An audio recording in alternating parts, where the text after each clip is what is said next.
Oh man, I came up with this idea probably around Mother's Day back in May. I knew it's gonna be hard, to plan a weekend, and I wanted to like, hey, take off this weekend, and she knows something's coming. You know what I mean? So I knew I had to do something, that she would be completely caught off guard with, and so that's when I decided that, and I just kind of, contacted her boss, and then she's like, yeah, we can make that happen. So I just sent her a regular calendar item, just like every other wedding, and she accepted it, and it's normal business to us, so she had no idea. Yeah, I mean, it was kind of far. I was like, why is it so far? I don't usually come out to the Woodlands, but that's cool. And like my bride was fun, and I was really excited to hang out with her.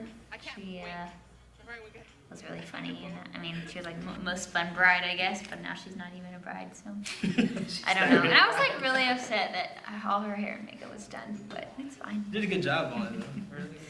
He had blew up my phone and my Facebook message and my email and tried to call me.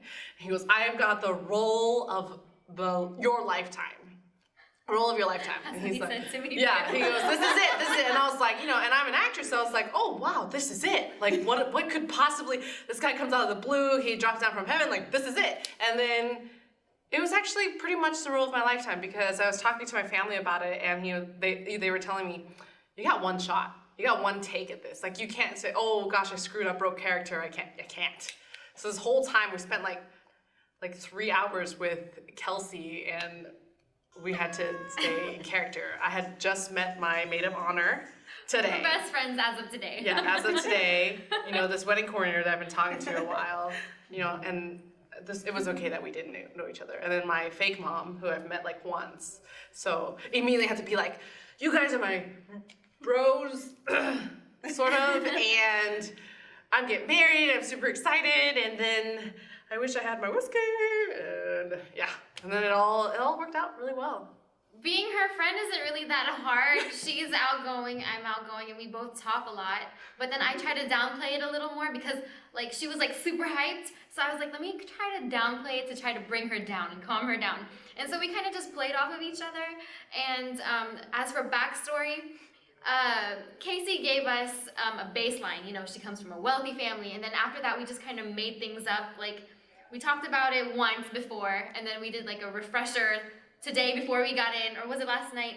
And then I texted her like it was like complete improv.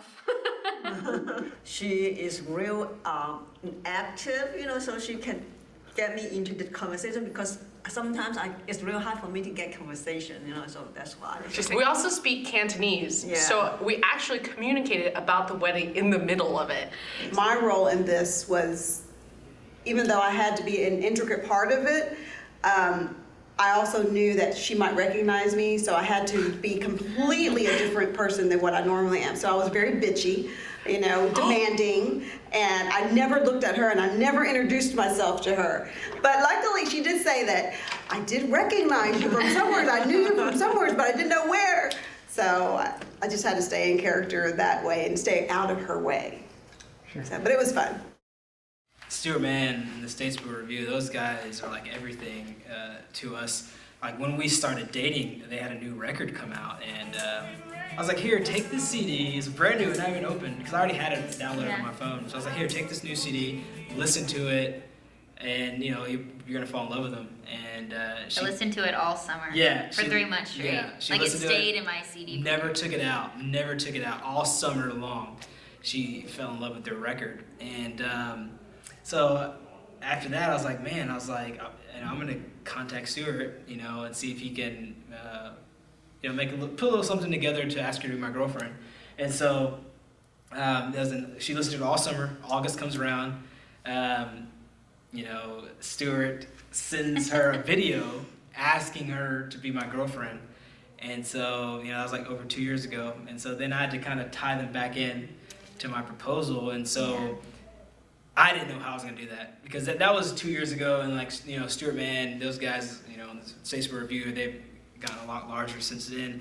And when I was thinking about booking them, they were over there in Europe, they're on a European tour, and I was like, dude, how am I going to even pull this off?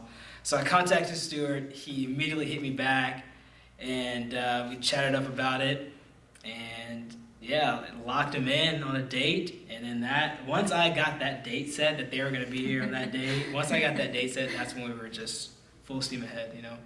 I wouldn't have pictured it any other way. Right? With like, cause they've been such a like we've seen them multiple times, and like I love his music, and I mean I listened to that CD like the whole first summer. That's what you call it. The first summer, yeah.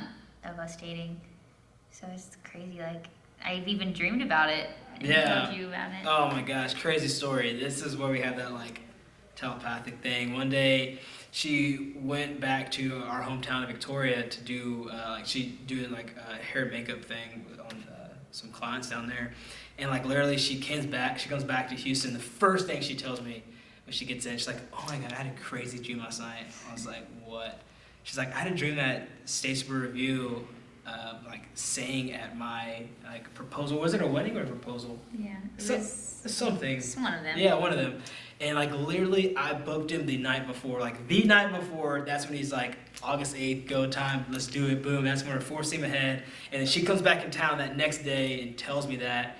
I was like, dude, we are on some kind of wavelength here, and that's when I knew. I was like, God is allowing this, to happen. So That works. yeah, it worked out amazing. So it happened so much better than what I imagined. I thought we were just kind of, put this together. I put this itinerary and everything together, and we had met and did all this stuff and come up with it. But I thought we were just gonna kind of fumble our way through it. Like, oh, well, we got that, or we got that enough, or we did enough of that. Because I'm a filmmaker and I know how things go. Anything that can go wrong will go wrong, basically. So I had that in my mind. I tried to eliminate that by like pre-producing the heck out of this thing, like always keep it on people, like, hey guys, hey, what's up, what's going on, be here, whatever.